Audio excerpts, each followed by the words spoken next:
Hi everyone, इस video में हम लोग डिस्कस करेंगे कि वर्चुअल मशीन की इमेज को किस तरीके से क्रिएट कर सकते हैं और साथ ही साथ हम लोग ये भी देखेंगे कि इमेज की मदद से दूसरी वर्चुअल मशीन्स को किस तरीके से क्रिएट किया जाता है।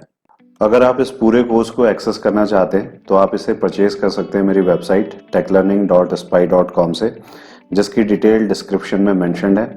यहाँ पे AWS एंड Azure के डिफरेंट कोर्सेज हिंदी में अवेलेबल हैं। कोर्स के कंटेंट्स को चेक करने के लिए आप कोर्स पे क्लिक कर लीजिए, then click on preview and left hand side में कोर्स के कंटेंट यहाँ पे लिस्टेड हैं। इसके अलावा आप पैकेजेस भी परचेज कर सकते हैं जहाँ पे सेट ऑफ कोर्सेज डिस्काउंट में अवेलेबल हैं। तो वापस आते हैं अपने टॉपिक पे। सबसे पहले हम लोग यहाँ पे इस कॉन्सेप्ट को समझ लेते हैं कि इमेज क्या होती है और इमेज की ज़रूरत क्यों पड़ती है। लेट्स से हमारे पास एक मशीन है और इस मशीन के अंदर मैंने एक ऑपरेटिंग सिस्टम को यहाँ पे इंस्टॉल किया हुआ है। लेट्स से ये जो ऑपरेटिंग सिस्टम है वो है विंडोज सर्वर 2019 एंड फर्दर इस ऑपरेटिंग सिस्टम के अंदर मैंने यहाँ पे 10 एप्लीकेशंस को इंस्टॉल किया हुआ है। साथ ही साथ इस मशीन के अंदर मेरा डेटा भी स्टोर्ड है और अब मैं सेम कॉन्फ़िगरेशन के साथ यहाँ पे मल्टीपल मशीन्स को क्रिएट करना चाहता हूँ। फॉर एग्जांपल ये ऑन प्रेमिसेस एनवायरनमेंट का एक केस सिनेरियो है। तो यहाँ पे अगर मुझे मल्टीपल मशीन के अंदर सेम कॉन्फ़िगरेशन को डिप्लॉय करना है तो सबसे पहले मेरे पास यहाँ पे मल्टीपल मशीन्स होंगी। लेट्स से 4 मशीन्स अभी मेरे पास हैं और इन सारी की सारी मशीन के अंदर मैं सेम कॉन्फ़िगरेशन को यहाँ पे डिप्लॉय करना चाहता हूँ।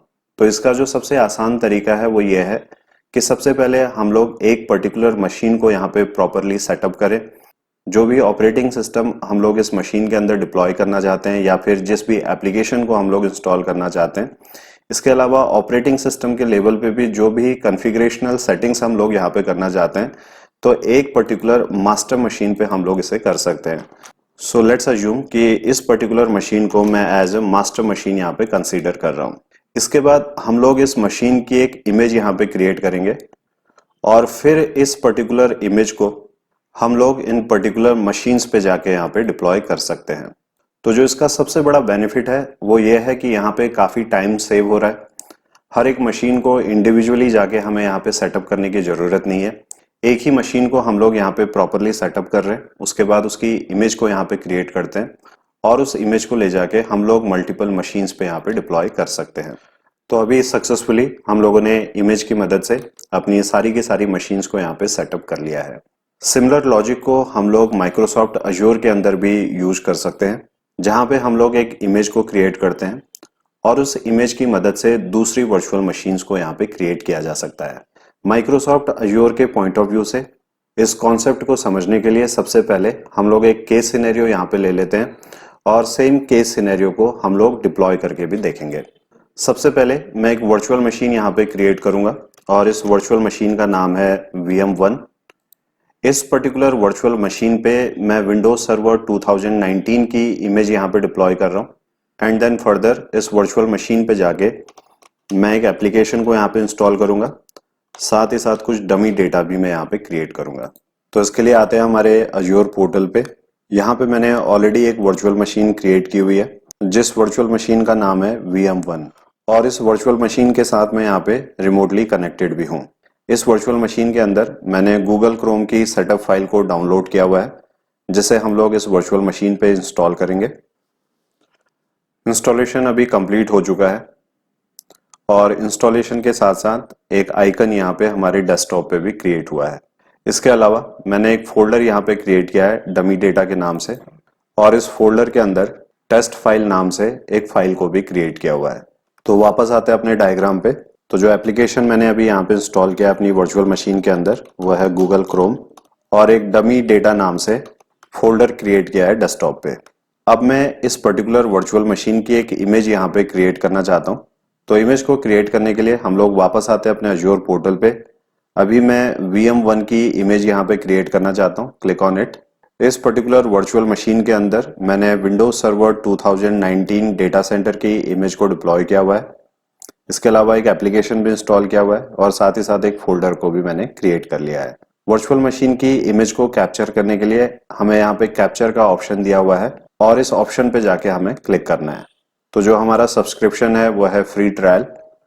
रिसोर्स ग्रुप में जो सेलेक्ट कर रहा हूँ वह है माई आरजी, और जो रीजन होगा इस इमेज का वो होगा सेंट्रल इंडिया, क्योंकि जो मेरी वर्चुअल मशीन है उसे भी मैंने सेंट्रल इंडिया रीजन में डिप्लॉय किया हुआ है। अब हम लोग आते हैं share image to Azure compute gallery. यहाँ पे आप देखेंगे कि दो ऑप्शन अवेलेबल है। पहला ऑप्शन है yes, share it to a gallery as a VM image version, और दूसरा ऑप्शन है no, capture only a managed image. तो जब भी हम इस फर्स्ट ऑप्शन को यहाँ पे सेलेक्ट करते हैं तो उस केस में अज्योर कंप्यूट गैलरी सर्विस की मदद से एक गैलरी यहाँ पे क्रिएट होती है। तो जो सर्विस यहाँ पे यूज हो रही है उसका नाम है अज्योर कंप्यूट गैलरी, और इस सर्विस की मदद से हम लोग एक गैलरी को यहाँ पे क्रिएट करते हैं। फॉर एग्जाम्पल जो गैलरी अभी मैं क्रिएट कर रहा हूँ उस गैलरी का नाम है गैलरी 1, और इस पर्टिकुलर गैलरी के अंदर हमारे वर्चुअल मशीन की इमेज यहाँ पे क्रिएट होती है। तो लेट्स से ये है हमारी वर्चुअल मशीन VM1, और इस वर्चुअल मशीन की एक इमेज मैं इस गैलरी के अंदर यहाँ पे क्रिएट करूंगा। तो लेट्स अज्यूम कि ये हमारी इमेज है।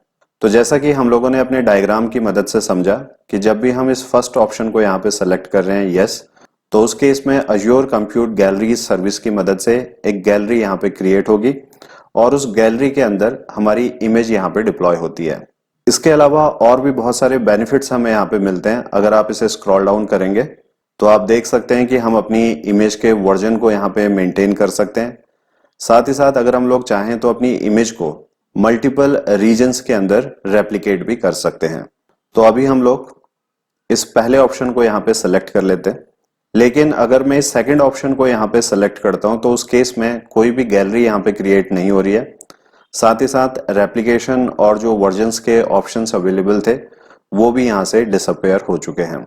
सेकंड ऑप्शन को सेलेक्ट करने के बाद हम लोग डायरेक्टली अपनी इमेज का नाम यहाँ पे मेंशन करके इस इमेज को क्रिएट कर सकते हैं।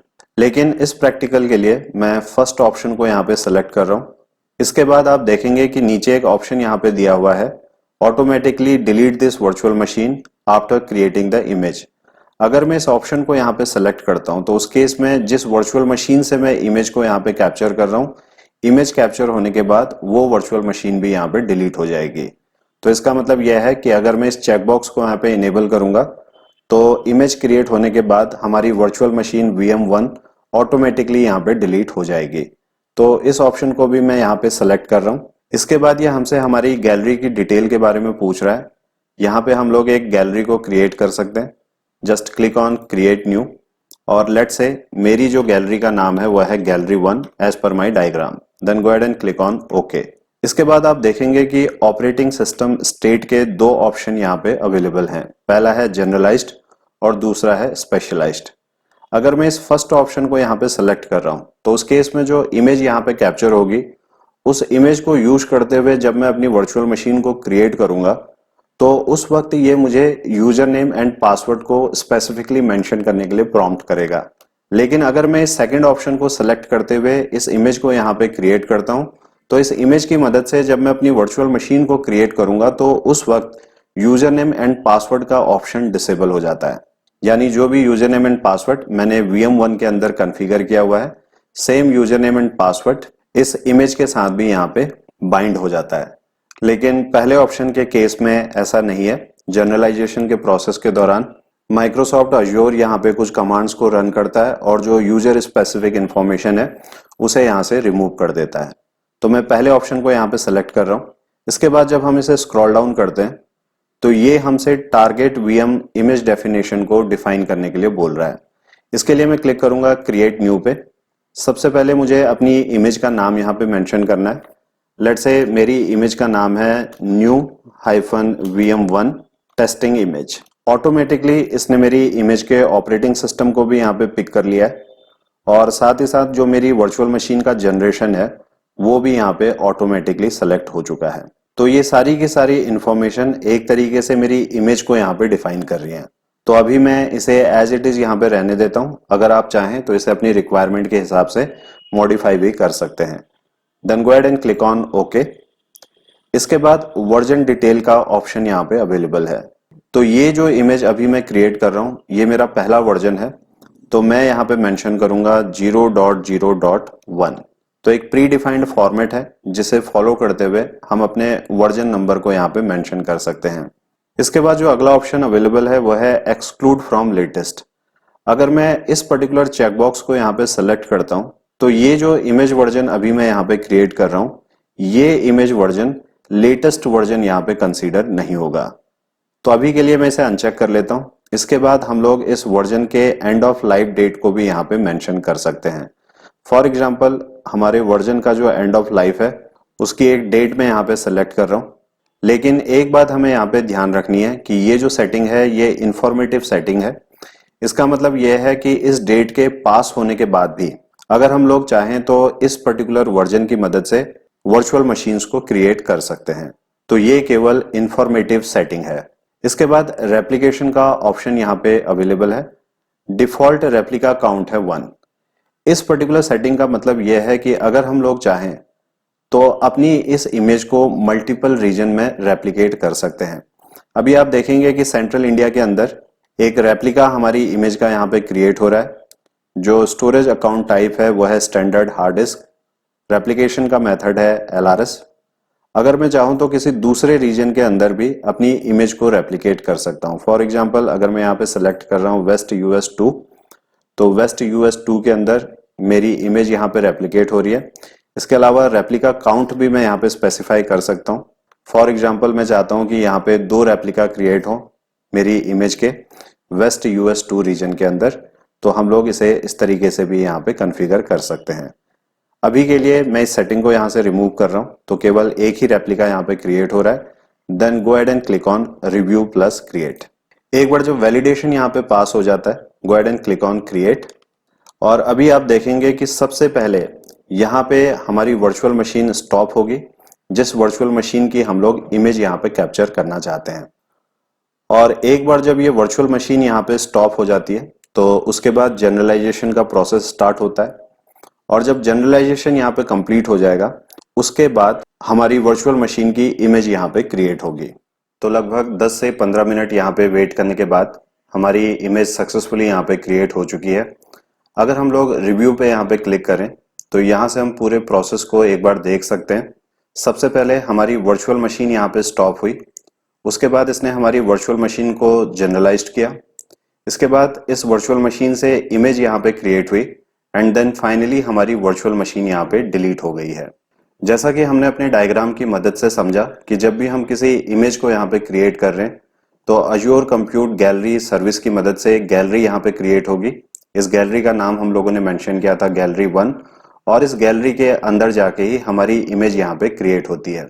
अगर हम लोग इसे वेरीफाई करना चाहते हैं तो इसके लिए हम लोग सर्च पे आके टाइप करेंगे अज्योर कंप्यूट गैलरी, और यहाँ पे सर्विसेज पे आप देख सकते हैं कि Azure compute gallery service reflect हो रही है। Just click on it.